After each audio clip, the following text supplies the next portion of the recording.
Perkenalkan, nama saya Husna Nurul Permata. Saya dari SMP Muhammadiyah 1 Kalasan.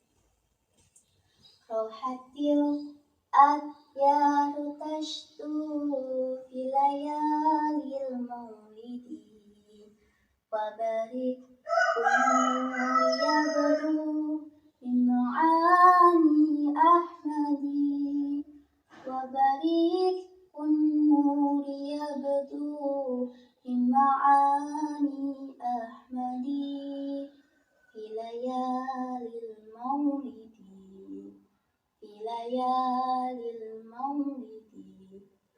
Assalamualaikum warahmatullahi wabarakatuh. Alhamdulillahilladzi hadana lihada wa ma kunna linahtadiya laula an hadana Allah. Asyhadu an la ilaha illallah wahdahu la syarikalah wa asyhadu anna Muhammadan abduhu wa rasuluh. La nabiyya ba'dah. Dewan juri yang saya hormati, Bapak Ibu guru pendamping yang saya hormati, dan rekan-rekan peserta lomba yang saya cintai. Segala puji hanyalah kepunyaan Allah SWT, pencipta dan pemelihara alam semesta yang maha bijaksana lagi maha perkasa. Dialah yang memberi nikmat iman dan Islam di dalam hati kita, sehingga kita bisa hidup sebagai seorang muslim. Surat Al-Hijr merupakan surat ke-15 dalam Al-Quran yang terdiri dari 99 ayat.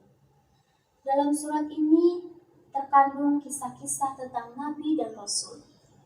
Salah satunya menjelaskan tentang perintah kepada Nabi Muhammad SAW untuk berdakwah secara terbuka dan terang-terangan pada ayat 94 yang berbunyi, A'udzu billahi minasyaitonir rajim. Bismillahirrahmanirrahim. Fasda bima tu'maru wa a'rid 'anil musyrikin. Yang artinya, maka sampaikanlah Muhammad secara terang-terangan segala apa yang diperintahkan kepadamu dan berpalinglah dari orang yang musyrik.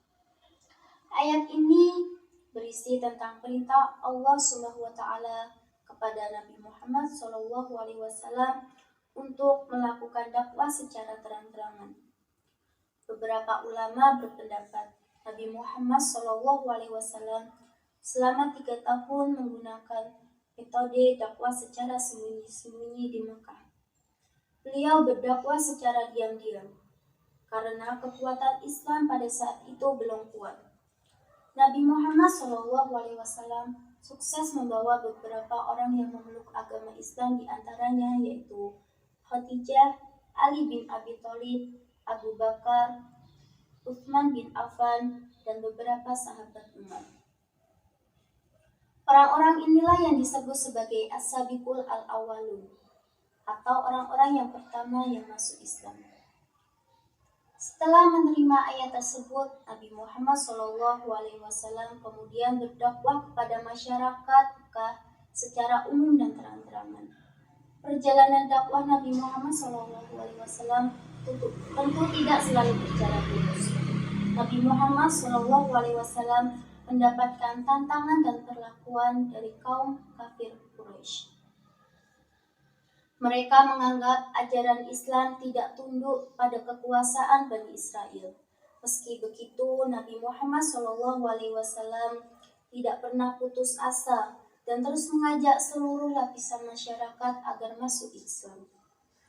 Nabi Muhammad SAW tidak hanya berdakwah dengan perkataan, tapi juga beliau mengajari masyarakat Mekah melakukan ibadah. Bahkan beliau mempraktikannya dengan menunaikan sholat di halaman Ka'bah pada siang hari yang ditonton oleh banyak orang.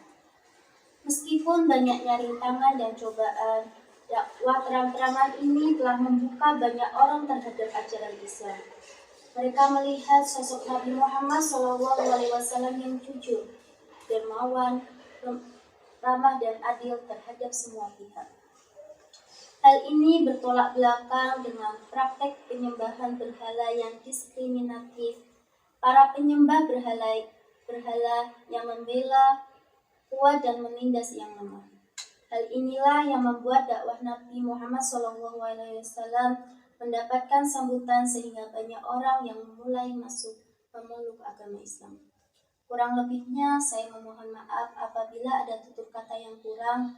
Selamat ulang tahun SMA Negeri 10 Yogyakarta yang ke-70 tahun. Semoga semakin berjaya dan sukses selalu. Wassalamualaikum warahmatullahi wabarakatuh.